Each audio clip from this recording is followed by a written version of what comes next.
My cats are lap cats.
All right, what's up, everybody?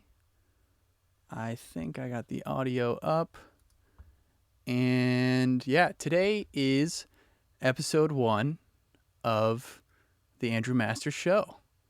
Genius name, right? All right, so today we're going to do a couple things. I have a friend, a guest, who I'm going to pipe in right now. His name is, we're going to call him Greazy Will. He is a old friend of mine. I'm going to unmute you. You there, buddy? Yeah, I'm here. You can hear me? All right. I think we're good. I think I can see you. We'll see. There's about a 30-second lag on the stream, so we'll see how it goes. But I can hear you. You can hear me, right? Yeah, I can hear you. All right, cool. So let's just, yeah, I see you. All right. Everybody who's watching, let me know if you can hear us, if the video's good, and we'll fix any problems as they occur. Normally, I read the chats over here, but I recognize that it's probably better to read them over here. And since we're not looking at my screen, it doesn't really matter anyway. And now I can see you, Will, and your pretty face. And comments. Boom. What's up, everybody? Will is a very old friend of mine from back when I was a very confused person. From the very beginning of my recording career, I started because I basically as far as engineering goes, I went to school for 9 months and then I started at East West. So basically, you met me at my very first recording anything ever job. That was the peak of Will. Yeah, that was young, still had all his hair and looked great, Will. Yeah. Yeah, I had some funny hair too. So yeah, Will and I both started at the same studio at the beginning of our official career, right? Because we've kind of been tinkering around with recording forever before that. Yeah, I did not actually tinker with recording at all. What? I was I was in a band. It was the closest that I came. I remember I have a very distinct memory of having like a Mackie PA that our singer used to like sing through, and me always just being like, yeah, faders, that means louder. Just push faders up, and like not having any concept of a mic pre or any of that shit. I was just like, yeah, make it louder, And then like if it was like feeding back, it was just turn it down. Like I didn't I didn't know about EQing things or anything like that. I was just like, yeah, I didn't know what a sound guy did. I didn't know anything. And then I went to school, and I remember when I went to the school, I'd never used a Mac computer before. And the day I went to like sign up, the receptionist at the school had to show me how to use a Mac because I didn't even know how to click. Because this was like back with like the mouse with like the smart mouse or whatever. And I was just like, I don't know what this is. And I'm just like, so me starting recording at East West was that was the beginning for me. Like I'd never even really done anything other than in school. So That's hilarious. Just to catch everybody up, I'm gonna talk with Will about some stuff. I did a poll on the YouTubes earlier about what would be some cool stuff to talk about. Let's see what the verdict was. We're we gonna can talk. always discuss how I'm always chilling like Dr. Evil with a cat in my lap. Yeah. Yeah. Let's see. Yeah. Okay. Wow. And then just put it back. 84 votes. That's great. Okay, so there was 5 options here. We'll just talk about the top 3. The first one was producing and engineering, very vague, but I think it's a good conversation starter. Then home studios versus / commercial studios. And then actually Gear Talk is third. It was studio stories. We'll probably sneak some stories in there too, just for fun. Or it's just inevitable, I guess. Yeah, so we can talk about that. And then while we're talking, if you guys have any questions, you guys can leave a super chat and we will answer. Well, I'll read your question and we can talk about it. Cool. Yeah, so Will and I, 10 years ago. 10 At years this point, 10 years ago, we had a rocky start. You were the. I loved you. I just thought you were a baby. You were Yeah. like 18 years old. Yeah, I think I was 20 when I started at East West. I had just turned 20. Whatever. So Anything under 21 is baby status. I It doesn't matter. Child. I agree completely. And then, boy, what a journey! So many crazy sessions. So Will and I started at the bottom of the ladder. Technically, I was one step higher on the ladder because I was getting paid. You were there before me, so you had more experience than me by a few weeks. You did the Chili Peppers, but I was the paid bottom of the barrel at that time, and I wasn't getting paid. Yeah, and then I remember when they actually hired me. I was like really surprised because I had, if you remember, trashed the studio by accident by dumping a filing cabinet down the stairs, and fixed it. I was like, oh, okay, well, I'll fix it. But I thought for sure, like, okay, well, they'll keep me on for a few more weeks to get free labor out of me. But once it comes to actually paying me, they're going to dump my ass. But they didn't. So cool. They kept me on, and they let me stay for 3.5 years. I stayed there. They had what's called leverage on you. Yeah. You would say yes to whatever. After that. I could not say no. It was not possible. Yeah. So now it's been 10 years, and we've gone through the entire journey of the commercial studio experience and everything that comes with it. A lot of interesting people both of us have gotten to work with. Who are some of your favorites that you've worked with? Man, it comes in all levels. Like there's favorites to work with because of how legendary they are, and favorites because they're like the best people to work with. I'd say at this point, my favorite overall person to work with is probably Zach De La Rocha from Rage Against the Machine. Okay. I've been working with him for a little while. He is both an amazingly fun person to be around and has so many stories and so is so interesting to talk to. But also, Rage Against the Machine is pretty much the reason I'm in the music industry. I started playing bass when I was about 13 years. I played guitar when I was younger, but I never even like really tried to like learn anything or practice or anything. But then I got a bass when I was about 13, and I fell in love with the Chili Peppers and Rage Against the Machine. So for having the Chili Peppers be my very first thing I was involved in the music industry, and then to now come full circle with that again with my own personal relationship with Zach De La Rocha, that means a lot to me. It means something for my career. It means something for my life. But also, it's just he's a really nice person. We still, even during the quarantine, we talk regularly, and he checks up on me and makes sure I'm cool and everything. Like, really good person to work with overall. Plus, when you get to the top level, you also get paid like you're at the top level, so that helps as well. Money is good. Yeah, what a trip it is when you. I mean, that's a gig that you probably got referred to. Am I right? Yeah, that's absolutely correct. It was a funny situation. Juan Alderete, who is the bass player for the Mars Volta and Marilyn Manson and Racer X, and also very tragically, I just quickly want to plug that Juan is still in a rehab facility after a horrible accident that he had at the beginning of the year on his bicycle.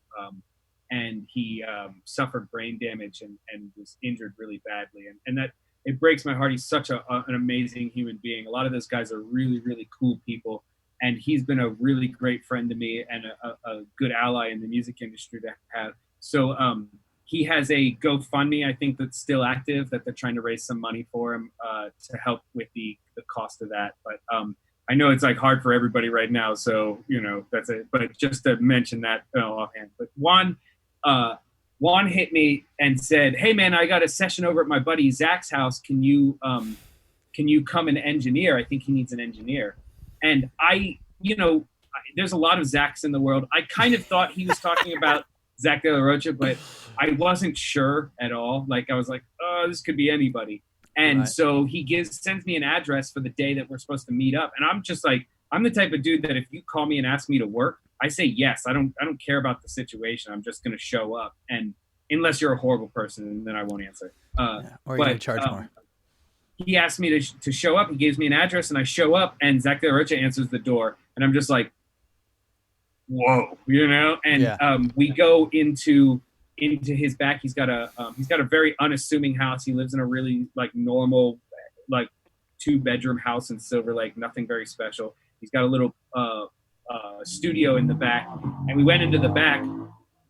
Sorry about that. We went into the back, and we were sitting in the studio, and we're just talking, and like 4 hours goes by, and we're still just sitting there talking. No one's played any music or done anything, and I realized that we weren't supposed to be working today. This was an interview, Yeah. And Yep. Zach is asking me all these questions and stuff, and then he's like, "Hey man, so I don't want to take you away from your current gig, but if you're interested, I'm looking for somebody to engineer." And I was like, "What? Yeah, I thought that's what we were doing, but I'm super in." And so that started it, and then he called me back, and I started going over there every day for a couple months or whatever, making music and just working on stuff. And the job I do for him is kind of very typical of engineers at my level now, which is like part production in that, like, I help him chop samples on the MPC, or I create cool soundscapes or do like weird effects, and I do all this extra stuff, and he comes up with like his musical ideas, and then I help him implement that. So although I am an engineer, it's also very much a production gig as well, which is awesome. That's like the best situation you can have.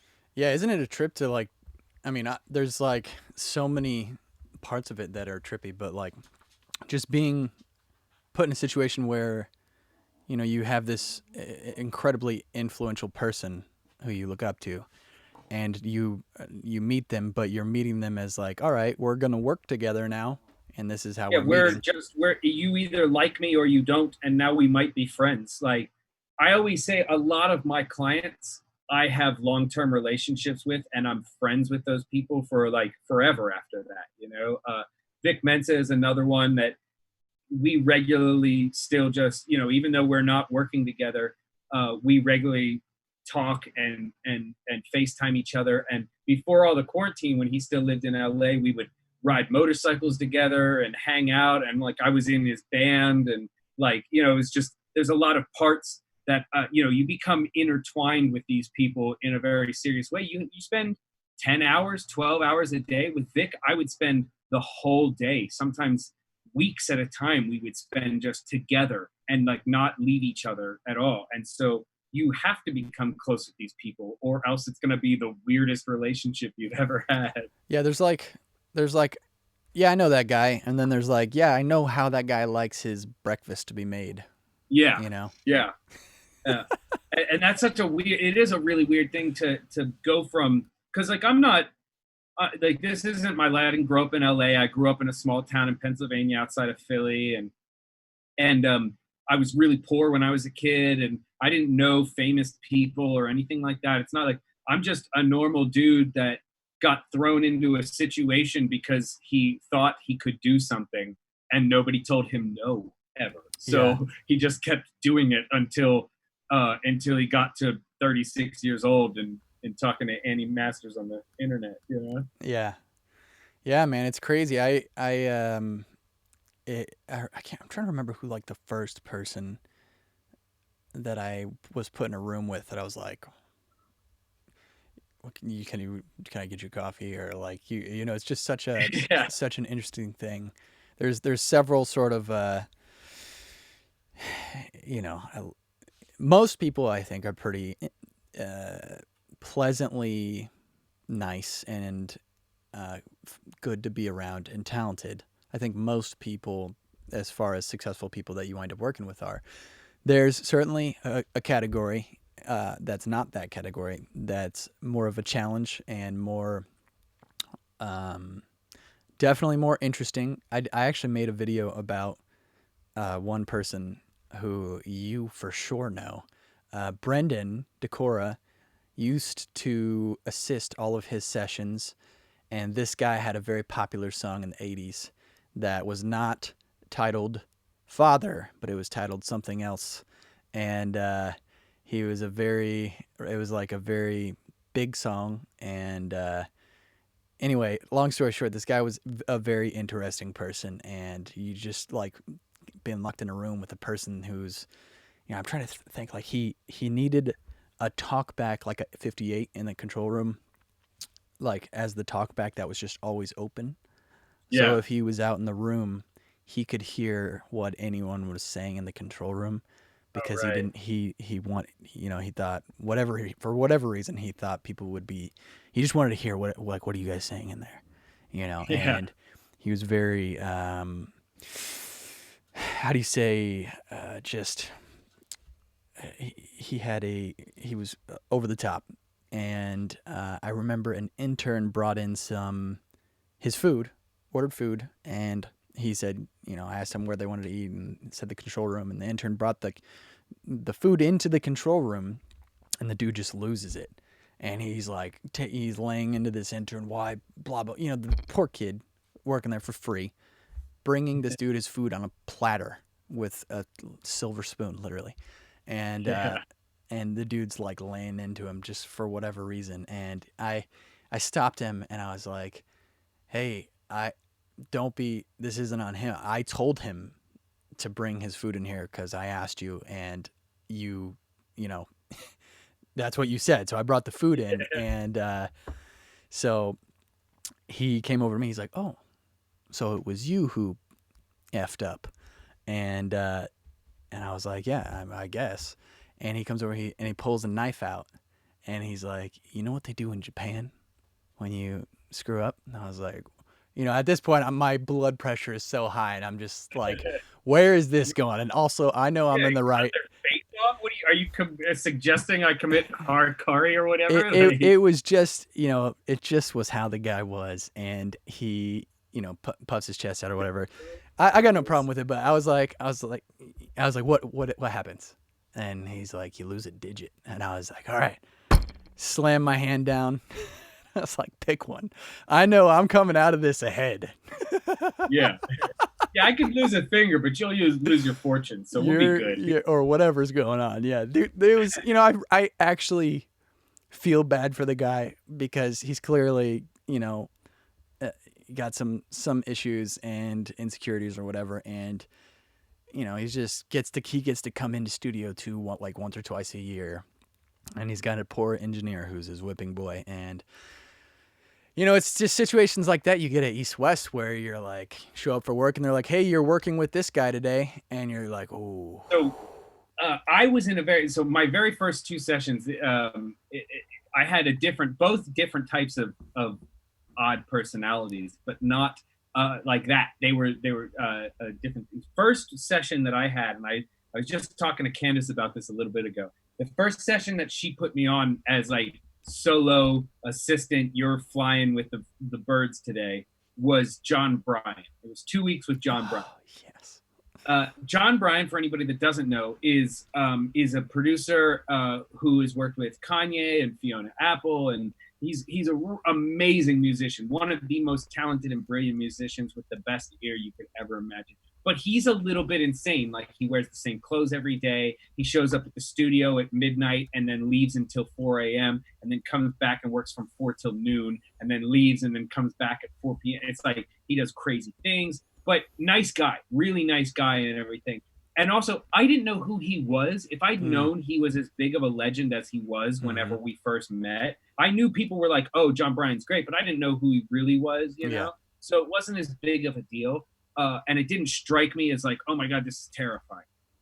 The next session that I did was I worked on Frank Ocean's Channel Orange, which at the time, Frank Ocean was still Lonnie. Like, we didn't really like, it wasn't like, it was like, oh, who's this guy? Who's Frank Ocean? This guy, Frank Ocean, is coming in and he's this legend that he is now. At that time, he was just this dude that had written a little bit of stuff for Kanye and for Jay-Z and like wasn't a big deal. Yeah. And he acted very odd. He's a very private person. He's very soft-spoken. Yep. He's like, he wants weird things all the time. Like he wants the studio to be a certain way, and he wants people to stay away from him while he's working, and he's very reclusive and everything. But he also is an incredibly nice person. So it was a while having done those sessions first before I actually started seeing some like crazy and awful people at the same time, where it's like, oh, you're crazy, but you're also the worst. Yeah, man. That guy is a very eccentric person, and I certainly have had interesting experiences because he was in and out a lot and spent a lot of time there working on that record. And even Jeff Ellis, that what happened with him and how he sort of stumbled into that, and man, that record wound up being huge. So that, just stuff like that. It's amazing to sort of watch how the hierarchy of coming into a studio, working your way up to an assistant, and then somebody's like, one of the clients just randomly is like, hey, I want you to be the guy today, like from now on. And you're like, wow, my life is different now. Drastically different. And it happens for everybody in a major studio like that. If you're an assistant, at some point in time, there will be an opportunity for you to step up to the plate and do something more. And everybody gets that opportunity. I worked with Alex the Kid, who was producer for Imagine Dragons and X Ambassadors. I worked with Alex on a session where he had an engineer, but they wanted to do some stuff. And at the time, I was considered East West's like tape guy, the guy that like when they wanted to do a tape session, you either got me or Brendan, and they got me that day. Yeah. And so I came in and I was like showing them how to do all this stuff, and they were really impressed with my technical knowledge and everything, but also that I could just hang out. And then the next thing I know, like Alex's assistant came to me and was like, hey, Alex wants to talk to you. I think he's probably going to offer you a job. And I was like, oh, awesome. That sounds great. I'd love to do that, Yeah. And that's what I did. I went and worked for Alex the Kid for a year. And then after that, I spent another year undoing all the damage that I did working for Alex the Kid. So a couple things here. This thing that we're doing together right now is something that I'm going to do much more regularly. I have had a grand total of at least 3 people in the world tell me that I should. And that's more than enough. That's more than what I need. If 3 people will watch me just ramble, and at the end of the day, I mean, this is my favorite thing to do regardless, even if we're just on the phone. But it's going to be something that we do regularly. yesterday and already an hour and a half today. So Yeah, I mean, I did a video with Will earlier. He is working on his channel, and so I'm going to link that in the description. Once this video is uploaded, it'll be on there. I'm not sure if I can actually edit the description while we're live. I'll put it in the chat. But basically, what's going to happen is we're going to do this kind of at night. It's going to be like a nightly hang with a different guest or a co-host or whatever, and we're just going to talk shop. We're going to tell stories, and we are going to answer people's questions. So if you have any questions, um, put your question in the chat, leave a super chat, and we will dive deep into whatever questions you guys have. And yeah, that's it. It's just we're just hanging out. I just want to give a shout out to Adley Studios. Thank you so much for the super chat. They said great stuff, Andy. Appreciate it. Inventor says if I had a chance to influence Zach Dale, I'm gonna screw this up. I'm sorry for everybody. Just for everybody in the world, if I mess up your name, I'm sorry. I'm very not well educated. If I had a chance to influence Zach De La Roca, right, I would give him chords and scales. I enlisted them. I enlisted them all. Okay. And then Adley Studios, home studios, all the way, brother. Alex Durham, that's my buddy I used to work with. We used to call him Pedro. That's crazy. You guys are living a different life. Yeah, just leave some questions in the chat and we'll talk, answer your questions and kind of jump back and forth. I'm going to ask you, Will, tell me a little bit about what you're going to do with your channel. And while you're doing that, I'm going to let my dog out of this room because his toenails are yeah. making me lose my mind. All right. Tell people about your channel and the kind of stuff you're going to do because you're going to be putting some videos up and interviewing some very interesting people. Also, smash like on the video. Okay, cool. Tell me. Yeah, so my channel is focused more. It's called the Tao of Recording, and it is focused more on the philosophies surrounding recordings. I feel like there's a lot of people today that are talking about the technical sides. If you want to look up how to mic a drum kit, I mean, certainly, I'm not saying I won't ever talk technical things, and a lot of our subjects will border on the technical side of things, but you know a lot of my channel is going to be focused on the philosophies around how to record and how to work with artists and how to be part of a group of recording. It's like recording is not a solo process. It almost nobody that I know does it entirely by themselves, and that means that there is relationships that have to happen, and there's even some spirituality that goes into it. Like there's a lot of things other than the technical side of things. And so I'm going to be interviewing other engineers and producers and artists that I've known. I would love to get Zach on. I don't know if he'll ever do it with me, but maybe he will. But I will continue to, as I work with artists, I will be bringing them on and talking about their own philosophies and their own concerns. But right now I have slated producer engineer Billy Bush, who worked with Garbage and Fink and Bastille and Brother and Bones, a lot of British stuff that he's been responsible for. And also have Robert Carranza, who is responsible for almost Jack Johnson's entire catalog, as well as Marilyn Manson, Los Lobos, even some Sublime. Man, the guy has been all over. Robert Carranza is a really great guy. I talked today to Candace about helping me get some other mixes. I want to talk. Manny Marroquin is a good friend of mine, so I want to see if I can get him on eventually. I want to get maybe Jason Joshua, who I also know fairly well, and see if he's interested. Basically, the bigger names, but not talk to them about the technical side of things, because specifically, like I said, it is such a small part of the recording process. Like you could learn how to record a band in a couple days. If you really are a fairly smart person, you could learn all the process of recording a band in a few days. But the emotional and psychological aspects of recording a band are so much more important and so much harder to learn over long times. Like Yeah. some things like that I've talked about already with guests is like, like an artist who who doesn't want anybody around. They're very solitary. They don't take ideas, and you have to find a way to get them to trust you and find a way to get them to believe in you, or and becoming part of the band. I think that's something uh, that I learned from both Robert and Billy. Robert and Billy are both big mentors of mine and big influences on how I've operated. And Mm. both of them become part of the band. Like when they're in there for 2 weeks with a band, they're practically a member of the band. And that's how I also operate. In fact, a lot of times when I'm working with artists, I do become a member of the band. I do contribute musically to things because I've worked my way up to that level to be able to approach that in a way that makes sense. Also, sometimes I don't touch an instrument at all, and I will watch. I have many times watched artists struggle to play chords on guitar that I can definitely play better, without a doubt. But I'll still watch them do it because they don't want me to do it. They want me to help them fix it, not me do it better than them.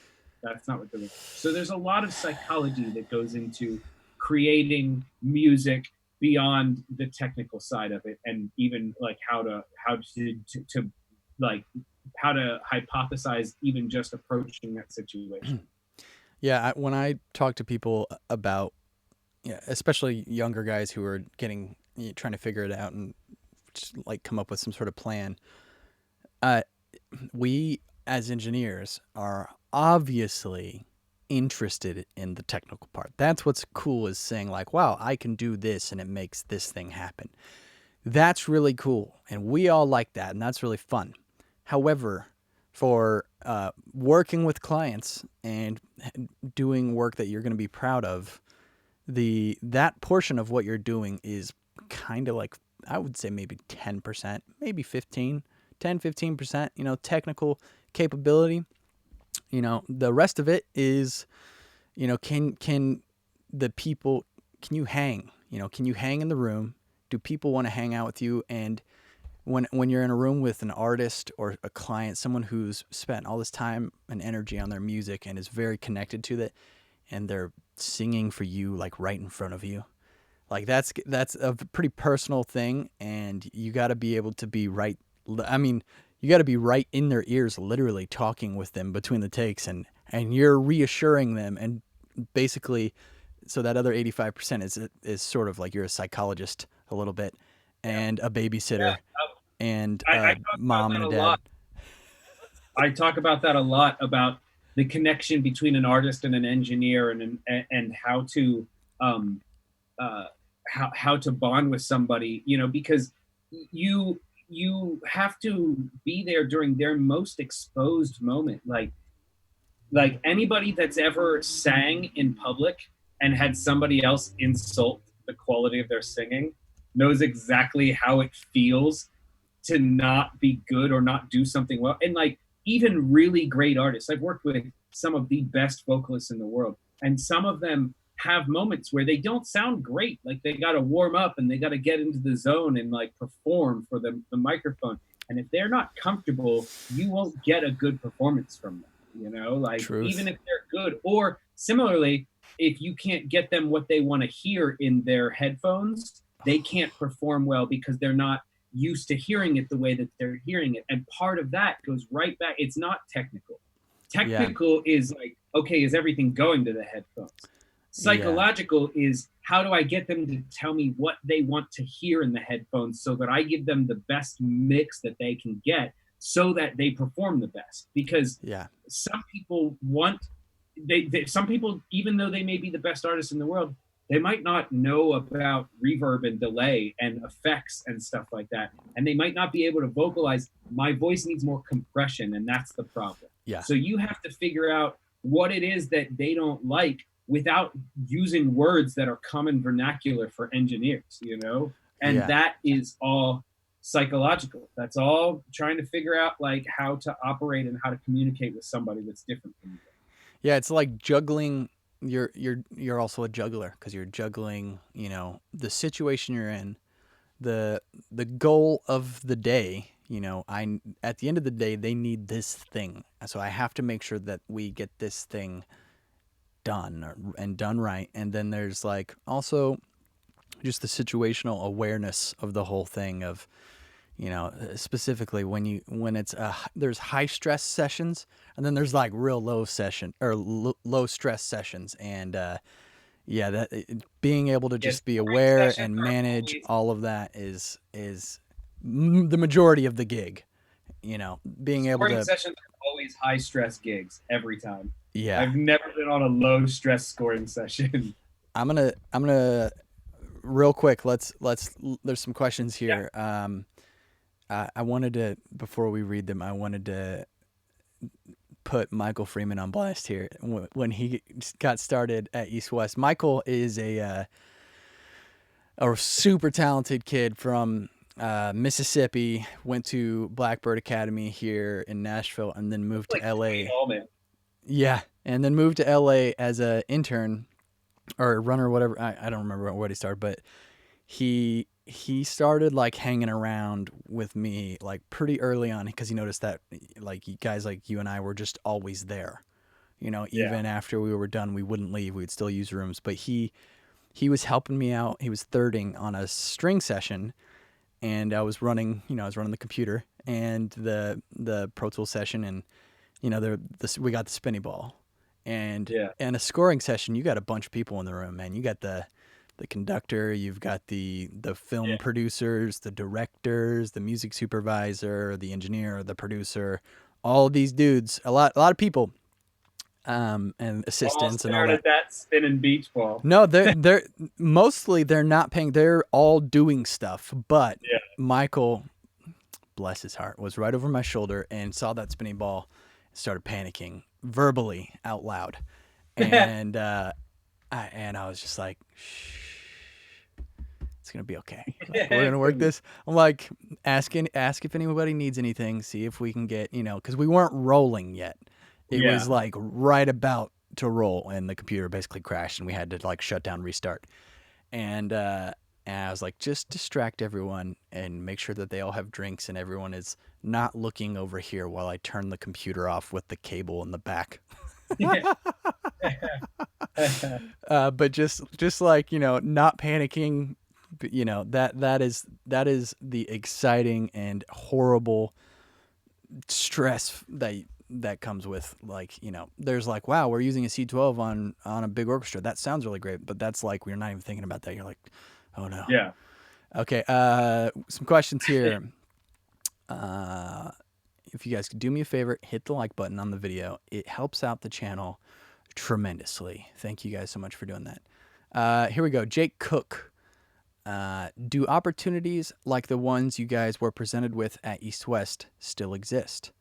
Do you think without that opportunity or an opportunity like that you would not be working at your level today? I'll let you take this one. First of all, absolutely. Opportunities exist anywhere, and I actually just spent an hour talking to Candace Stewart, who was the manager of East West earlier today, specifically about stuff like that. Like, because in reality, East West has somewhere between 10 and 15 staff employees at any given time, and they will stay there for 2 to 3, sometimes up to 5. Or Brendan DeCoria just left. He started the same day I did at East West. That's Yeah. almost 10 years Yeah. he spent at East West working as an assistant. So those opportunities don't happen every day, and it's all about timing and luck on a lot of it. But there is a lot of opportunities out there in the world, and the only way, first of all, to get involved in those opportunities is to be there, to be ready to answer the call. And like even now, I still I take every phone call that comes my way. I answer it, and then if it's a telemarketer, I hang up immediately. But if it's an odd number or whatever, I take every opportunity. It doesn't matter if somebody calls me. If they got my number, they got that far, and they're looking for an engineer, I will take the gig. And part of that's because I like money, and part of that is because you never know when the next time you meet Frank Ocean is going to be. Yeah. You never know when the next time you meet the next biggest artist that you've ever worked with is going to be. So yes, those opportunities do exist. As far as do I think I'd be here if no, I can tell you specifically if I had not gone to East West, I would not be here. I made a compromise with my ex at the time because I had a daughter with her and we lived in Phoenix and that's where I went to school. And I made a compromise with her that I would move out to LA. And if I got the gig interning at East West, then I would stay there and do my internship. And then we would wait and see if I got hired, then we would start talking about what next. So she was like, okay. So I worked. So for the 3 weeks that I was there interning, I worked harder than any person ever worked at a studio. You could not get rid of me. I worked so hard all day long.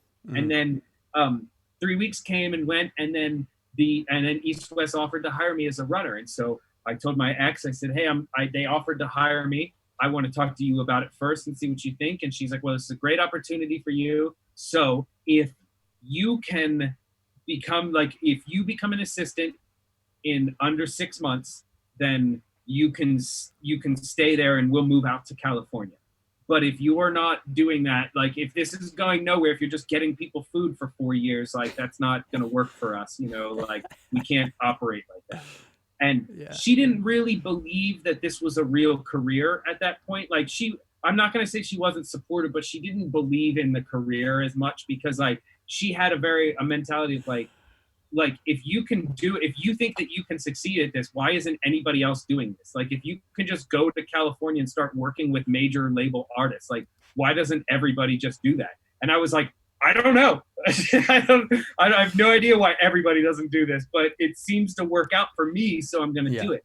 And so about 3 months after I started running at East West, they started giving me assistant gigs. And that's when I was like, okay, well, I'm an assistant now. Like already beat the mark. And then she was like, every time she's like upping the game a little bit, she's like, all right, well, if you're like an engineer soon, then like, then like so I was working against the clock. If I didn't succeed, I had to go back to Arizona and figure out how to do my job in Arizona. But I wanted to be in California and I was super good at it. So I was like, all right, well, I'm not going back to Arizona. I'm going to work really hard. And it's been 10 years and I'm still, one rent payment away from having to move back to Arizona. But at current, I'm doing all right, Yep. Yeah, that's awesome. Yeah, it's hard to say, man. It's hard to say, what could have happened. Life is pretty weird. So hopefully that answered your question here. We got Sean Hurley. I think this is a different Sean Hurley than the one we know. Man, I hope to God it's that Sean Hurley. Hey guys, great format, even if it is late here in Ireland. So I think that okay. I'm gonna guess not Sean Hurley from. Like to ask Will what he feels about committing tone or even processing early. I'm a fan of it, and I think if it's wrong, just do it again. Well, we live in a world where people are terrified of committing. A lot of times they're like, oh, we'll just fix it in the mix or we'll do whatever. I personally am always, I operate Pro Tools as if it's a tape machine. I don't operate Pro Tools as though it's like some place where I should be doing I track into Pro Tools as though I want to hear it. A lot of people will do things like, I got to have every signal coming in at a certain level. Everything's got to be yellow in Pro Tools minus, 18 or some, like everybody has like a thing that they think. Me personally, how loud I want it to come out is how loud I want it to go in. So if you see my return faders, you'll see a lot of times I'm zeroed out across the board because I don't need to turn up or down anything. I recorded it the way that I want. And then at the end, whenever I'm mixing things, you'll see a lot of my faders are still pretty close to zero. That gives you a lot of headroom. It gives you a lot of space to work. It prevents you from slamming things that you don't need in a slam. It gets good tones and it allows you to focus on a singular thing. Now, at the same time, I also believe in recording in a manner that is efficient to time and budget. So that is to say, if you see me get drum sounds, a lot of people will say like, that I'm one of the fastest to get drum sounds. And I get Yeah. really great tones, but Committed. I do it in 20 minutes. Like a Yeah. lot of people will spend a day getting drum sounds. People will spend 3 hours getting drum sounds. Mm-hmm. I do drums in about 20 minutes because I check phase. I make sure I'm hearing what I want to hear. I know I've done drums thousands of times. Like Andy was talking earlier about how Michael Freeman used to come and hang with us because we were always in the studio. When the session ended, that wasn't the end of my day. I stayed in the studio and I recorded drums again. Andy and I both had drum sets that we set up routinely in the studios at 2 o'clock in the morning just to track some drums for the hell of it, just to try a new thing or like experiment with stuff. I'm intimately familiar with what I expect to hear from drum sounds in order for them to be good. And by default, I'm really great at getting drum sounds really fast. And so I don't waste time committing tone, as it were, in that situation, because to me, it should already be good. And I can tweak later on drums as much as I want. And people are spending, thousands of dollars to have a day in the studio. They don't need me to spend 45 minutes setting a compressor. Yeah. I can mess with those things later. I can fix those things later. There's certain things. So I have I guess a varied answer on that, because also at the same time, if I'm working with someone and we're spending a month in the studio, I can spend a whole day tweaking on drum sounds. Like that's totally cool of a thing to do. And I'll probably get a one gratis day from the studio to do that anyways. I'll get a setup day if we're there for a while. Like they're going to give me time to get everything going before we have to like start talking about tracking days. Yeah. So the answer is depends, as it is a lot of times, isn't it? That's my favorite answer. Yeah. And so Will and I did a video earlier, and one of the things that we were talking about was how important it is to know what you're going for before you start. Sometimes if you know what you're trying to get before you try to get drum sounds, you don't have to search. You're like, oh, no, it's for sure not this. It's this. Let's change that. Blah blah blah. Boom boom boom. Done. That's what we want. So yeah, definitely having some sort of commitment, if you will, to what you're doing.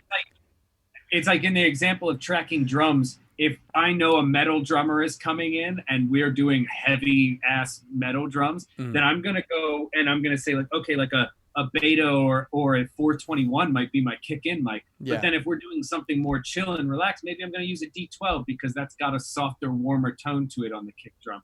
And also he's probably not going to be using like a Tama with like double bass or something, it's knowing what you're going for helps you make a lot of decisions right off the bat. If I know I'm doing a rock sound, I'm probably going to want a punchier kick drum with a lot more like impact to the chest. Whereas if I'm doing a jazz album, I've done plenty of jazz songs where I didn't even do like a front kick mic. I just did a kick in, or I just did a front mic and didn't have multiple kick drum mics because that's not what I'm going for, Yeah, man. It is fun though. Especially when you're moving quick like that and you're getting good results and you look over your shoulder at the client and they're just like, oh, yeah, that sounds good. I find drums are the one place that I most often find people being really impressed, because capturing a good vocal isn't too tough. Capturing a good single microphone instrument isn't that hard, but getting good drums is something that a lot of people don't do right. And it's interesting because to me, getting good drums is like capturing a good orchestra. A lot of people see like a 30-piece orchestra and they're like, oh my God, I could never record something like that. But the reality is capturing a 30-piece orchestra is just about knowing, okay, I spot mic these 4 sections and then I have a decatry and that's how I record. It's like, It's a very simple thing. It's actually easier. Recording strings, the actual like getting tones and all that is the easiest part of recording anything. Like I think recording strings is easier than recording a vocal. Because there's less work. You just hit record and it rolls and then you go through the scene or whatever. But recording vocals, like you could have to get really intensive. There could be a lot of process to it. And so I feel the same way about drums. To me, recording drums is like second nature. It's just I know what I'm looking for, what sounds good. I know how to get, when somebody says I'm looking for this, done. In 2 seconds, I'm going to have that sound going for them and how to make that for them. But, a lot of people don't realize that, and they panic because they see a lot of microphones, a lot of things, a lot of ideas, a It's lot of intimidating. concepts. Yeah, it's very intimidating. Very intimidating. Yeah, and it is. I mean, it's just what you're used to, what you're familiar with. You kind of get used to stuff being completely crazy and insane. So Yeah. that's I have total anxiety whenever I'm home alone. But when I'm on a session that's chaotic, I feel things are just moving. total zen, Yeah. just complete zen. I have a deal Yeah. with Candace and Keith at East West. They can call me for any session. All they have to do is, if it's going to be the worst session where I'm putting out a fire the entire time, just let me Yeah. know so I can come prepared for it. All I want is just let me know that it's going to be crazy and Yeah. I'll come prepared. Yep. Yep. Yeah, man. Good time. So, what kind of projects are you doing now? Um, a lot of mixing for people. I've actually been trying to put myself out there as a mixer for several years. It's very hard, to transition in any way in the music industry because, especially at this level, like I am known as a tracking engineer, and Yeah. people know that I that's my favorite job. I would rather be tracking than mixing any day of the week. I know lots of people don't feel that way. Like a lot of engineers love the solitude of mixing and being alone. And me, mixing stresses me out, but I mean, it's not that I'm not good at it or anything like that, or that I don't, but it's like, it's a lot of like guesswork with artists, Yeah. it's different at a level. Like Manny Marroquin is a good example. Manny Marroquin gets things that are mostly good when he gets them. He's not fixing things or trying to make a bunch of stuff passable as being good. He's Yeah. taking good and making it great, which is a whole different process than me, where I'm taking lower budget clients who are sending me varied degrees of not good recordings. So Yep. Well, I that. have been trying to be a mixer for a long time, but I prefer to be a tracking engineer. So I've never Yeah. committed to being a mixing engineer, which is part of why people don't call me as much for mixing as they do for tracking. Yeah. But the quarantine is putting us in a situation that I have to, Do you more know, mixing. do what's out there. There's not a lot of tracking gigs right now because people can't get out of their house. So I'm teaching recording. If anybody out there wants private one-on-one lessons on recording, I do Zoom lessons where we can talk about technical or philosophical, however you want to go. I charge by the hour though, so it doesn't make a difference to me how you want to skin it. I can help you with any DAW out there. I'm proficient in Logic and Ableton and Pro Tools, and even fairly proficient in Fruity Loops. Like I can pretty much use almost anything and be comfortable with it. So, and a lot of the questions that I get from people are more pertaining to how to make what they are doing better, which is irrespective of what DAW you're using. It's like these are things that you can do whether you are using Pro Tools or Logic. It doesn't matter. It's concepts, not specifics. So, Okay, so you're doing that, then you're doing starting a YouTube channel. You're doing interviews with some big wigs, some guys that we know and have worked with who are just incredibly wise people and down to earth people. And then you're working on an EP. yes, that's true. I'm going to release an EP this summer. Hopefully, I will probably get some great features from some great artists on there. I'm not going to say anybody specific just yet, but I know I have Okay. a few features that I'm going to have on there that'll be really outside of my league for sure. Yeah. But I've already released a cover song of a Pink Floyd song that I did that you guys can check out. It's under my artist name is Tokyo Graphic, and you can find that on YouTube. I also do parody songs sometimes and joke songs because I actually found that doing joke songs made me capable of becoming a real artist, because joke songs helped me get past my fears of being a joke, because I Yeah. wanted to do songs that I wanted to do personal things, and I wanted to do things that were heartfelt and like meant something to me. But also I felt like making that music would make me would put my, it's exposing a nerve for anybody to step on. And as we've talked about already, my brother absolutely crapped on me immediately after releasing a song and Yep, like as you told me should. how awful the video was and everything. And I was like, awesome, yeah, that's great, because like it only took me like 35 years to get this far to even release anything to begin with. So um, What's really, if somebody is interested in doing lessons or whatever? How where do I send them? you can find me on Instagram is the easiest way to reach At out to me. Greazy Will, G R At E. Greazy Will, GreazyWil, just one L. Greazy Will. I'm also on Facebook. I have both a professional page that I never maintain under Will Anspach, Will with one L, and Anspach is Anspach. I also, I'm around. I'm pretty findable on the internet. I have a website you can contact me through, and has my Oh yeah, Instagram on. I'm pretty websites. accessible, as we are these days. Sweet. Let's see what else we got on here.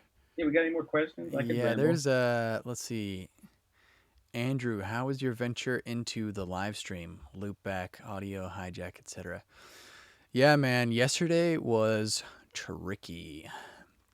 I can't remember how much I told you, Will, but I did an initial live stream that was through YouTube's, like if you just go to youtube.com and you hit go live, it was through that, and it was using my audio and video, which is great. But I'm using another piece of software that I wanted to stream it through. So the audio wasn't working, and you guys watching are just so hilariously awesome that you watched a live stream of me with no audio for like 50 for 50 minutes, and all everybody was trying to help me figure it out. Everyone was so cool and legitimately like giving good input, and it was like a 45 person team trying to help me, a guy Oh, who man. works in audio, figure out how to make sound come through a mic, and I'll tell you, that was there's hilarious. very few things in my life that are more embarrassing than completely screwing up audio things Yeah. for people. Because it's like, bro, that's your job. Or like, yeah, I'm Yeah. not a YouTube streamer, man. Like, give me a break. Like, I'm just figuring this out too. I didn't have ages 10 to 14 to figure out live streaming and like all Yeah. these kids do these days. Like, I was figuring out how to build computers when I was 14, you know? The computers were Pentium processors, not Pentium 2, not Pentium 5, Pentium Yeah. 1. Uno. So it was fun. I think I've kind of got a thing figured out now, and I'm really excited because I think I'm now in a place where I can not only do a more let me just say less amateur stream than I did yesterday, and I can now have somebody on and we can just hang out and talk and really get to know whoever's watching this and answer their questions, which is super fun for me because I just put videos up and I'm like, I don't know, I think this is cool. See what other people think. So yeah, I'm really pumped about this. Gonna do this as much as I can because I think it's probably a good idea, and it's now that I have it working, it's probably going to just be very automated, and I can just like hit a couple buttons and like Yeah. pretend that I showered today and jump on here. Yeah. Um, so yeah, yeah, it's very interesting. Maybe if people are interested in the process, we could talk about that at some point. But it's basically I'm in Inception. The amount of programs I'm using simultaneously right now that are like screen capturing each other is just a little silly. I'm barely following it myself. So yeah, very very interesting, fun stuff though. If you guys are into that stuff, and I do think people who watch my channel are into some really weird stuff because I mean I put videos up about me scooting a mic around my room, and people like it. So Jake Cook, thanks guys. Do you track reverb? Yeah, yeah, for sure. Sometimes. Depends on the situation. I mean, the obvious answer is it depends. Maybe I should name the show "It Depends." Um, I think there might be. Oh, my window's open. That's what it is. I think the skunk just walked by. Um, You so can't smell that. They haven't made audio like that yet. yeah, no, it's something funny. It smells funny. I have a window open here. Anyway, yeah, depending if I'm in a room and they have some cool reverb, I might be open to it. There's no reason it doesn't hurt anything to capture it. It's like, is it a pain in the butt to get set up and going? If I'm here at home and I'm demoing some plugin, then for show that Ocean Way UAD plugin, printing that definitely because I'm not like Will with all of the UAD plugins. Universal Audio, where you at? Help me out. Yeah, help me out. I'll just take a double of Come everything. on, man. I'll make videos about your stuff and tell people it's cool. Let's see.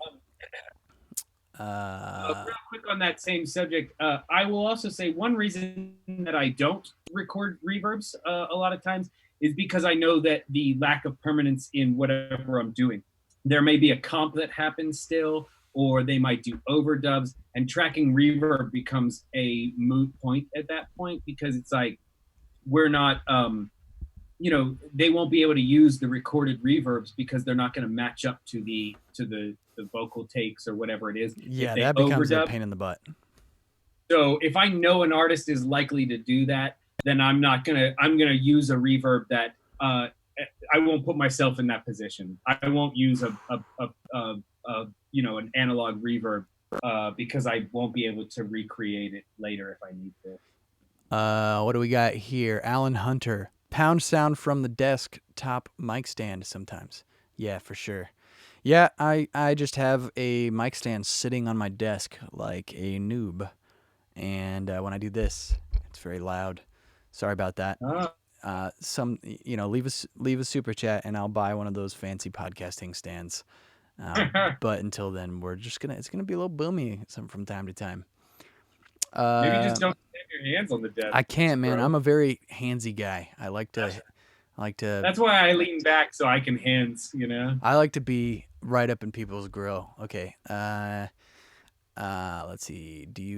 Victor Eduardo Lopez? Do you use a lot of the UA plugins while tracking? It depends. What about you?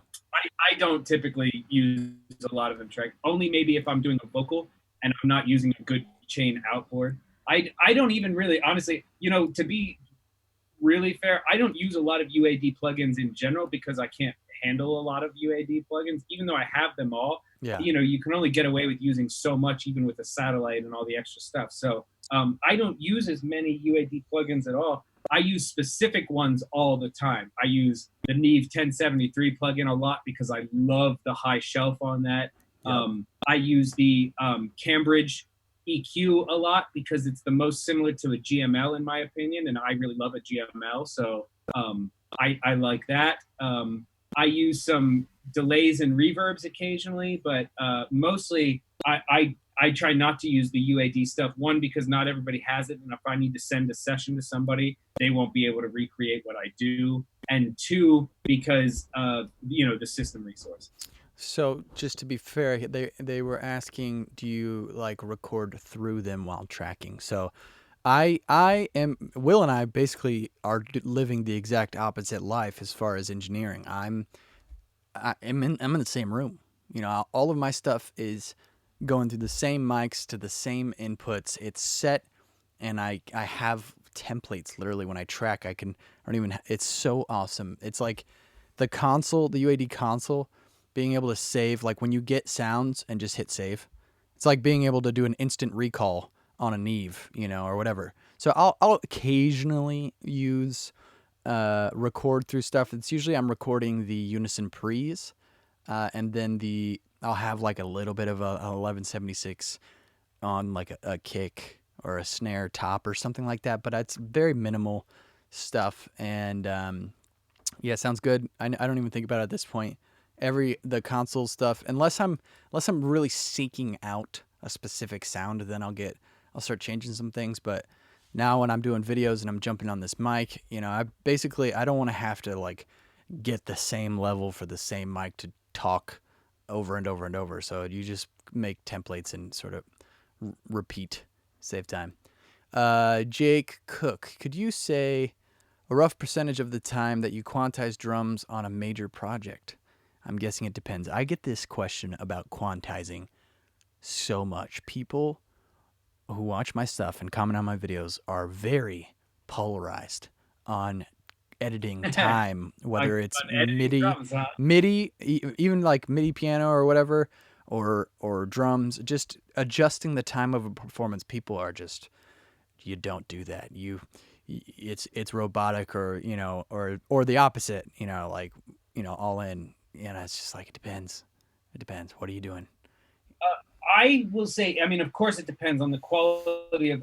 I have a level uh, an integrity level that anything that leaves my hands has to sound as good. Now, it doesn't mean that somebody has to have drums quantized in order for it to be good. But if the drums feel like they have even a moment of slip, like I need to make that within my level of tolerance. So everything I do, I have never worked on any session ever in my entire 10-year career where we did not at least like move or shift something, like Yep. time wise in the project. And that's the glory of using the equipment that we have today, is that you can do that, is that you can take a vocal and just shift it. Hell, I can do anything with a vocal. I can make you sound like a duck singing if I want to. Like, I can do almost anything with a vocal. So like, why not use it? And all that stuff is about, it's about creativity as much as it is about perfection or whatever. Like, I don't believe in perfection. I love things being off and things being weird. Those are the things I love the most about songs. But also at the same time, we correct things in the industry to a certain level of perfection if they are not at that level. Yeah. And I will always maintain that what you really do, no matter what, is you do what the artist thinks is best. And the artist is always going to want something just a little bit better than it is. So Yeah. that means fixing something to be just a little better than it is. Yeah. I don't get purists on that. Like, if you think about who, quantizing drums or anything like that, I'm sorry, but they've been doing it for 30 years. Robert Carranza's first job in this industry was quantizing drums. Whenever Sound Tools, before Pro Tools, when it was Sound Tools, and they just had 2 tracks of audio, he would bounce all the drums down to 2 tracks of audio, and then he comped those drums on 2 tracks of audio and timed them and fixed them and played them back to the song. Like, that was the first gig. Even, I mean, I've done drums on tape where we fixed drums. So like, if you're going to talk about perfection, like, we have always done it. We've always fixed vocals. We've always done the things. And if you don't like it, like, then make your stuff and see if people listen to it. It's an interesting conversation because these things happen behind the scenes. Like, whether you're aware of it, like, you can hear performance and be like, wow, it's just so natural and organic. And it's like, probably wasn't. You know what I mean? Like, there's, you don't know how that was made. And I've seen some crazy stuff. I've seen some very non-natural stuff come out, and then people are like, man, I love how they did this. And I'm like, you don't even know what they did. It was not. Yeah. It was not natural whatsoever. People talk a lot about that stuff, and like, it's because we are so good at what we do that you notice that it happens. Of course, when you quantize drums, it feels unnatural, like, and it feels robotic because you're not good at it. Like, if you're good at it, you don't know that it happened. And that's the important part. Like, and I'm not trying to like crap on somebody's skills or anything out here, but like, the reality is, like, if you are good at something in terms of editing or fixing things, people don't know that it's been done, and that's the end state. Yeah. What my initial thought. I make $800 a day, and I get paid the big bucks and everything. Bro, when I did a video with Ariana, and I put up, I showed how, basically I was just explaining how to quantize, and I think I even said it like, if you want to use this, here's how you use this, and if you do use this, you can actually use it in a way to where you aren't making it 100% of it. It's a tool. How you use the tool is up to you. As long as you know how to use it, you can still maintain some of that natural performance. But my question is, what about me? I can't play piano. I'm just smashing chords, and then I just jump on there and I'm like, whoop, whoop, whoop. Now it sounds like a pianist. Yeah, it sounds like a very good, like rigid piano performance. But before, when I played it, bro, it sounded bad. Yeah, It sounded it really was bad. bad. We You know, can't just I leave want that. another thing to mention on this. Like, there's also reasons like, I guarantee that there is probably nobody that is viewing this at any point in time that would consider themselves a better drummer than, say, Travis Barker, Mm-hmm. And Travis Barker is a very precise and very good drummer. He has a lot of technical skill and is also very good with his timing of things. I see where I this is going. quantize every session I work on with him. We quantize the drums because we're using programmed samples that have to be locked together. No matter how tight he plays, he cannot play quantized. And so anytime he's not perfectly quantized, we'll hear a flam, and then that won't be as good. So when you hear a Travis Barker song, every single time we have quantized the drums in some manner or shape so that we can both lay samples down on top of it and use timed programmed samples that are already there. So, anybody that judges anybody for quantizing is one out of of the their mind. one of the things we were talking about in your video was just regular people who don't know anything about what's going on, and when you show them something that you're so close to and you're thinking about all of these details like way into the weeds, and you just show it to a buddy who just like lives a very different life, and they hear and they go, oh man, this is cool, I like this. That's what everything you're doing is so that a person, a just random person driving the car, can say, yeah, I like this. I'm trying to think of a percentage of the population who hears a song and they go, this sounds too robotic. It's like, or even I don't think that's considers any of happening. that stuff. Yeah, no, they're like, I like what the singer's singing. I mean, something that I bring up all the time is the song Imagine by John Lennon. If you listen to that song, the piano on that song is horrible. In a technical aspect of recording, the piano sounds horrible. Yeah. Hey Jude is a similar situation. It doesn't sound like a well recorded piano, like in terms of how we consider what good is.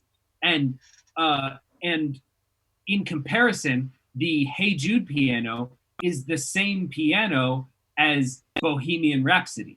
So same piano, same studio, recorded around the same time. Like those songs are completely different and have completely different tones and textures to them, and it has everything to do with how it fit the song and not whether it was a good sounding piano or not. It was about how does this feel as a whole. And I think that people so often get so wrapped up in the is this versus that instead of being like, cool, this is an awesome song.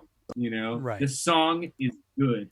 It doesn't matter. You can record it to an iPhone and it'll go platinum if it's a good song and the right people hear it.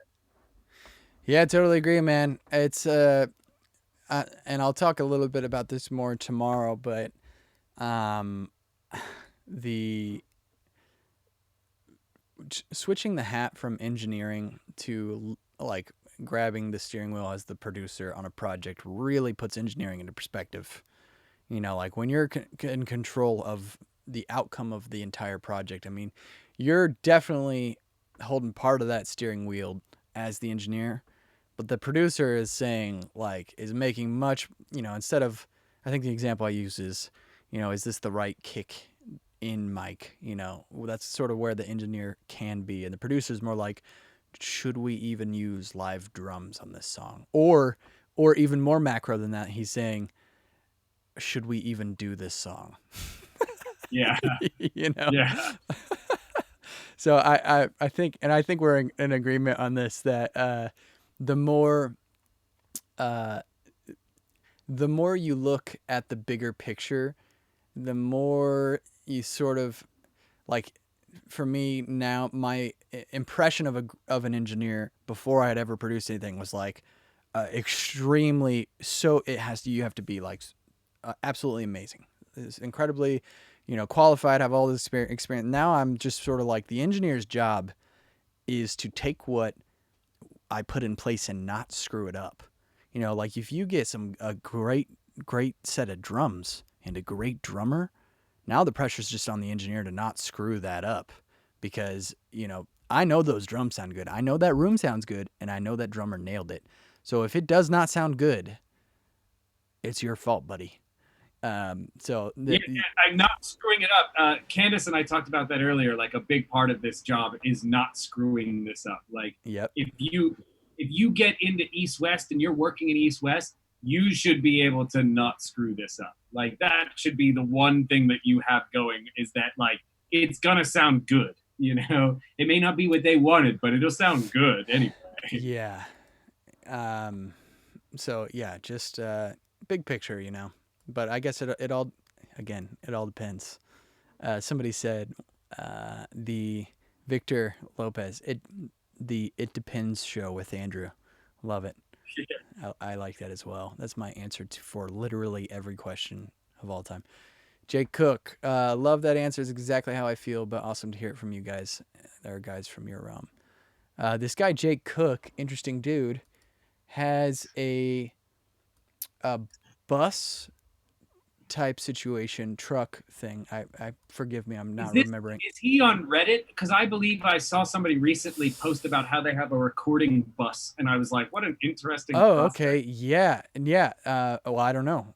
You know me, I'm not on Reddit, but yeah, it's called the Bandwagon Studio, and he's got a YouTube channel, and it's a pretty sweet little setup, super vibey. And they just drive around everywhere across the country. One of these guys looks like Fred Bova. Um, but yeah, cool thing. The Bandwagon Studio. He said enclosed trailer, not me. Cool. Alan Hunter. I like the sound. It's got a good beat. I give it a 98. I'm not sure what he's talking about, Alan. Jake also asked, have you ever heard of 538 Street? Is that what I'm saying? Do you know what that is? I have no This idea. Not me. I don't know. is a place to get drugs. I don't know, man. All right. What else? Let's see. Uh, I'm usually engineer slash producer. This is Polyphonic Groove. But what is the proper etiquette between the engineer and the producer when it's not the same person?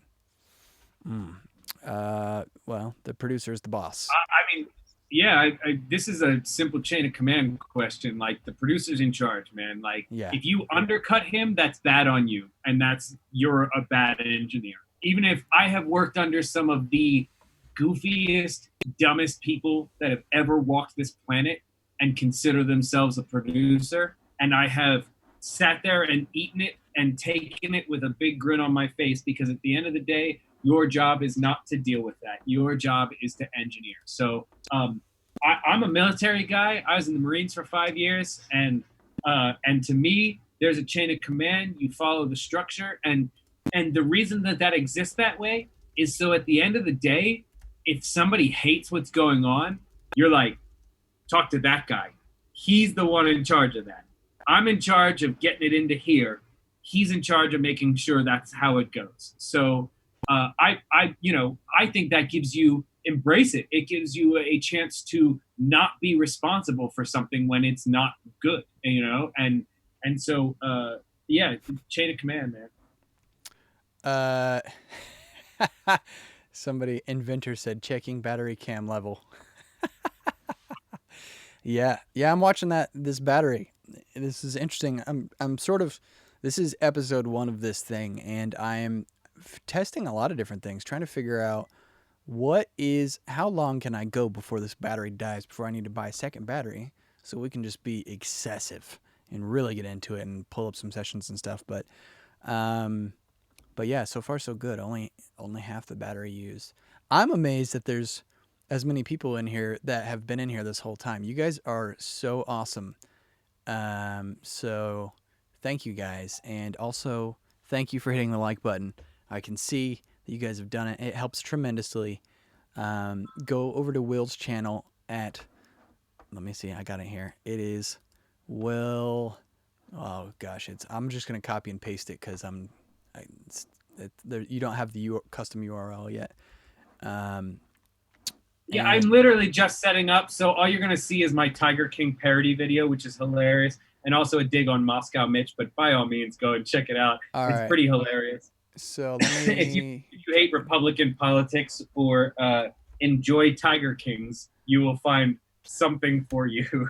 All right, I just dropped the channel link in there. Go check out his channel. He's gonna be putting some cool interviews. We just did an interview today. When's that going up? I'm almost done editing that already, so I'd hope maybe I can get it up tomorrow or Saturday. I might. It's hard to say because of I'm also testing out things because I've never done this before, so I'm testing out how to premiere it properly and get it up there and get the best quality videos and everything because I want them to be good. Yeah. But also we're working in a restricted time frame, a restricted situation with all the coronavirus stuff. So we'll see, but hopefully by Saturday at the latest. Saturday. Okay.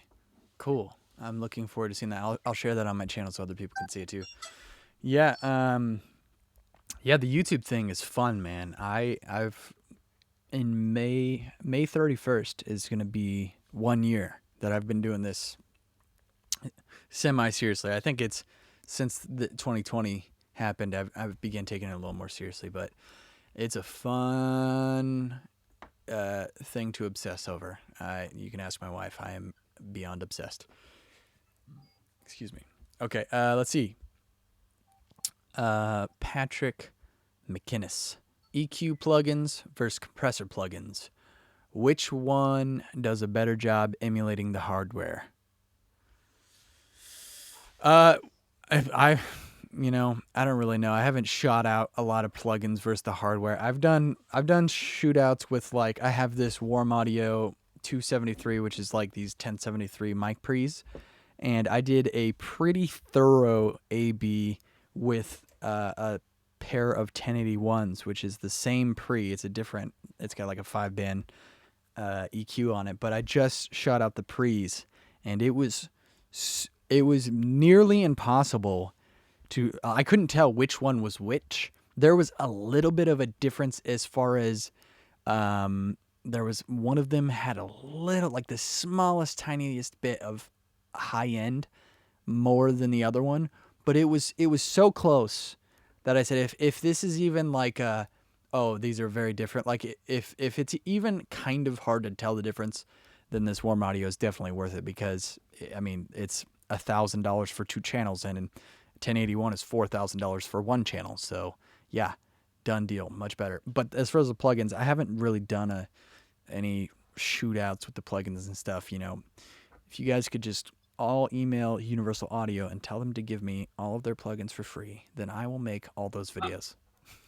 I think I think that it's a bit of an irrelevant question because I don't treat either of them like they are either of them. I don't treat if I have an 1176, even the UA 1176, I don't act like it's an actual 1176 because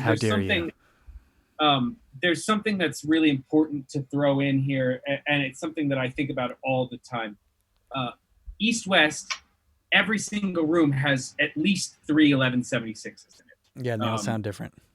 And every single one of them sounds different than the other one. Yep. And so I'm questioning when people say, "Oh, it sounds just like the real 1176." Which one, bro? Who's did because, like, and East West has the originals. Yeah, East West are the ones that were built in that building, Yeah. and like, and still, it's like, I don't know, man. Like, every single one of them sounds a little bit different. That's how electronics work. Is like, especially in the old days with how they built these, like, they were all hand wired and stuff. It's like, they all sound different, man. Every single one. If you blind tested 3 1176s, I bet you'd be able to tell a little bit of a difference between each one, even if it was just what the gain setting was in comparison. So I find all those things to kind of be arbitrary questions. Yeah. I think that I think that what's interesting to me, what no company really gets right, is how to use plugins wrong in comparison to how to use Yes. hardware. All Uh, in. if you crank an LA2A on the gain input and then turn the output or the compression all the way up, and it sounds away. Yeah. But if you do that digitally, it never sounds that way. I've never seen anybody show me the wrong, like when I use a pre for distortion Yeah. and then me run something else through that pre like I did in the studio, like, because I'll do that all the time. I'll take a line level signal and put it through a mic pre and then smash the ever loving hell out of it with the mic pre still, and then turn the fader way, way down. And that's my distortion sound for something.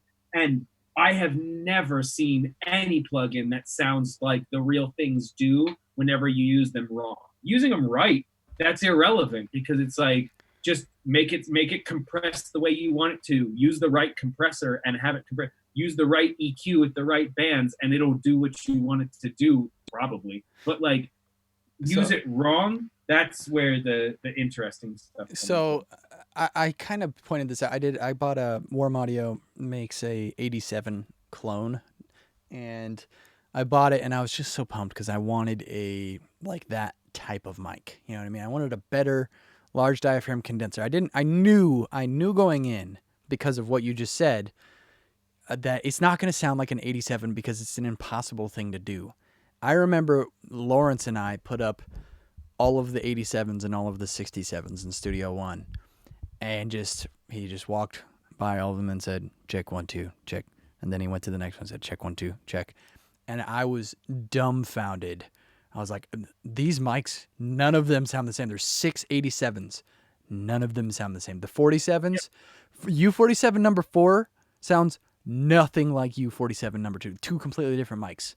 And if you get number 4 and you put that on the front of a kick drum, that sucker rips. If you use number 2, it sucks.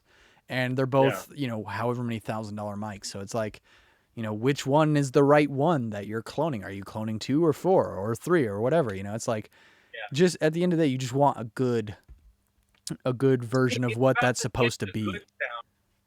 It's about getting a good sound, not about getting the exact sound. It's not about like, because even like when you were just saying that about, I had this conversation. I had a client who bought a C12, spent like $17,000 on a C12, and then they brought it to the first session at East West, and he asked if we could set up a C12 from East West to compare it. Yeah. And I was like, yeah, for sure, absolutely. So we put up his C12, put up East West C12, and night and day different. Two completely different microphones. Yeah. And then I was like, East West C12s are pretty good shape, like whatever. A couple weeks later, we went to Westlake and we put up one of their C12s. Two different microphones still in comparison. Yeah. We compared his C12 to every C12 in town. Sounded nothing like any of them. Now, to be fair, I thought that there was something maybe wrong with that C12, so we sent it to multiple techs, and multiple techs had looked at it and were like, yeah, it's all the right same part. They just don't sound as good. It's like, it's just not, that's just what it is. And so I see that a lot. And also we have done this. The other thing that I was mentioning about this was that Lawrence walking by testing each microphone. Yeah. This is a principle that I try and explain to people over and over again, and it's very proximity to a microphone. Oh yeah. How you sound. It's impossible to A/B 2 microphones in the scene, because it's impossible for you to match up exactly the same distance from each capsule, and every centimeter makes a difference. You can try and get right up on a microphone, but it's gonna be just slightly different each time. That's just how it works. It's like, it's impossible to match up visually exactly how far you were from the microphone when you spoke into it, and how close you are is going to change the bass response, because that's the proximity effect. Do you remember when Blake Mills was at East West? He was there for like a year. He did a record with Dawes, and Greg Kohler was engineering. Greg brought in the EMI console from Abbey Road that John Bryan owns, and we used that just for drums. So we had drums going through the EMI from Abbey Road, and then he brought in. He had a bunch of original 610 modules that are, he basically just has all of Right. John Yeah, Bryan's stuff. John Bryan carries all this stuff with him as well whenever he works. It's like Yeah, it was this is his. He was using John's stuff. But yeah, there was a night when everybody left and John came in and did the same thing that Lawrence was doing. But I just got to sit back and watch Greg and John be aliens from another planet because they're swapping capsules. They're like, yeah, I got this 251 in here. Let's try the silver capsule. Hold on, let me get the other one. And they're just like rip the capsule out of a 251 and pop in another capsule. And then he walks up, he puts his head, he's like, hey, check 1 2. But he like gets right on it, So when he's jumping between the mics, he's like, his lips are touching the grill. yeah. And that, as we're talking about proximity, that is the first thing I thought of. That was when I realized like I like recording and I like gear, but you guys are something else. You guys are This is somewhere much else. for me. And that being my first session working with John on that, John and I and Greg spent the better part of 2 weeks. Like, like I'm not kidding. Like, Greg is this type of person. He'll be like, yeah. Oh yeah. There's like a weird resonance on this. If you put your ear, you can hear like 200 hertz, just a little bit more. Yeah. Out of your voice. Like they're weird like that. Like and they're good. Like they're not making it up. Like it's not a bunch of audiophile gobbledygook that happens. This is like they really hear like that and think like that. And like I spent 2 weeks watching John Bryan walk around the studio being like it's weird. The resin on the walls has like a weird thing. It's like, that motherfucker just sang into the wall. Like, yeah, man. Those guys, I had the same experience when I first started as an assistant, watching, because there was a period of time I was at East West and I didn't like play drums. I didn't tell anybody. Because remember Gary? Yeah. Gary was like, all of the staff is just trying to get free studio time. So if you're in a band, we won't hire you or whatever. So I didn't tell anybody that I knew how to play instruments for like the first year of working there. And I remember one day Jeremy or somebody asked me to go hit the drums so they could check the mics. And I like remember looking around and be like, should I like play a beat? Yeah. Is Gary around? No, Yeah. No way. And so I did a session, my first session with Vinny Caliuta, and I saw him play, and it was like, it was like a very, you're sort of like questioning who you are as a person. You're like, well, I've been playing drums forever, and I'm watching this guy. He showed up. This is take one, and whatever's happening right there, I'm not that. I don't even understand what I'm seeing. And I've been doing this. I mean, obviously he's older and more experienced than me, but that guy is on another level. And that's getting to work with those guys and sort of seeing people who are so into the weeds on whatever it is. I mean, I've seen him show up, do a session, one take. He showed up like 40 minutes late, did a take on, it was a hired thing. That was the only thing they were doing was drums. And he went in and did a take, and he listened to the song one time, and he's like, yeah, and goes out there, and Jarrett, his tech had everything ready to roll and was there, and he does the take, and the producer was like, yeah, that's that's it. That's exactly. Maybe let's just do one more just for safety, And Vinny was like, why? I'm just going to do the same thing. I'm just going to play it the same. And I was like, and then he took off, he probably got food or something, but I was like, that was amazing. Shows up 45 minutes late, nails it on take one, and then says no and leaves. And then he's like, what, you want me to play it the same again for no reason? No, why? Yeah, those guys are crazy. People like Vinny are why I don't call myself a musician most of the time. Yeah. Because I feel it's disrespectful to people like that who are profoundly differently oriented towards their skills. Like I call myself a producer and an engineer because as an engineer, I am in the top 1% of tracking engineers in the entire world. I know that Yeah. that's fact. Like there can't be more than like a handful of people that I really consider to be just like any better than me at doing this job.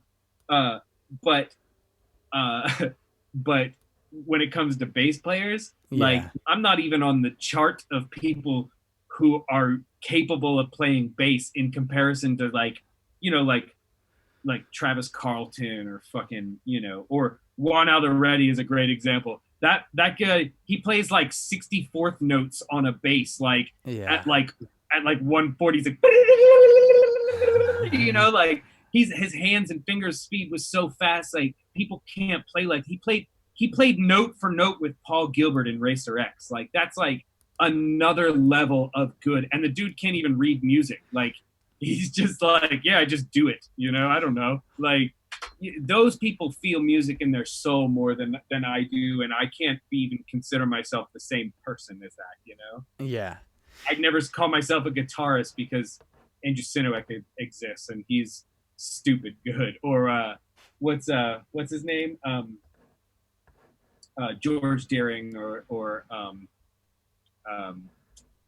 Tim trying Pierce. to remember the Tim Pierce. Tim Pierce, yeah.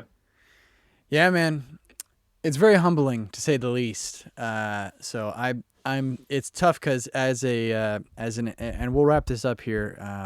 As a engineer producer guy, there's a lot of like, you know, it's a very sales centric job. Also, like you got to be technically qualified. You got to be a psychologist, but you also have to be a salesman. You got to be a good one and a confident one. Let's table that one because my camera's gonna die here, and pick up on that on another one. Thank you so much for just rambling with me and everybody watching. Thank you guys so much. I'm gonna do this as much as I can. Let me know what you guys think about the time. I'm doing 9 because I hang out with my kid until he goes to bed, and I feel like I like to rant at the end of the day and just ramble and have 9 p.m. coffees. So if this is too late, if you guys want to see an earlier one, please let me know because I'm open to doing something earlier. But I do think I'm going to try to do this like weeknights. So yeah, this is going to be fun. And that's it. Thank you so much, Will, for hanging out. Yeah, And man. Thanks for having me. Thanks to all the people that already followed me on Instagram. I'm gonna be perfectly honest with you. I don't. I usually don't follow people back if they don't if their account is either lame or doesn't let me see it right away because I'm like, well, you know, like how am I? Because I don't want to get a bunch of crap in my feed, but yeah, like I will check every person that adds me on Instagram and look at their profile and just see what they're on about because like you're all potential clients and you're all potential sources of future music. You know, like I know a lot of people watch these things because they're musicians themselves and do their own projects yeah, and I'm super approachable. You know, I often will say yes and then also not do it, but you know, it makes me happy to have people reach out to me on Instagram and stuff and ask me questions, and I'm pretty down to answer questions. So feel free to reach out to me if you guys ever do feel like doing yeah. that. And Will is kind of like a brother in a sense. You know, we don't talk all the time, but we jump on here and can talk for, I don't know. At this point, we've probably spent 4 hours talking to each other today total. So Today and an um, hour and a half yeah. yesterday. So you know, I'm gonna bring different people on occasionally. Sometimes it's just gonna be me, but yeah. Go check out Will's stuff. Will, give me the GoFundMe for the guy you were talking about in the beginning. Juan Alderete. It's not an easy link, but if you look up on his Instagram, I believe it is in his info. If it is still active, which I believe Okay, it this is. video will So be uploaded. Just comment on it with the link so people can go check that out. I yeah, saw somebody asked the about it. GoFundMe is actually in his Instagram. So Okay, and his, then his Instagram is J underscore Alderete, Alderete. awesome.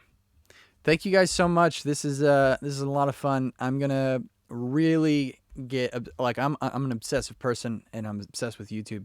So I'm gonna see how cool we can make this. And if you guys are into it, I'll see you tomorrow night then.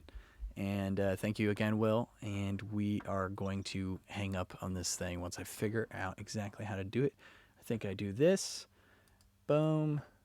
Fade. See you guys. Thank you.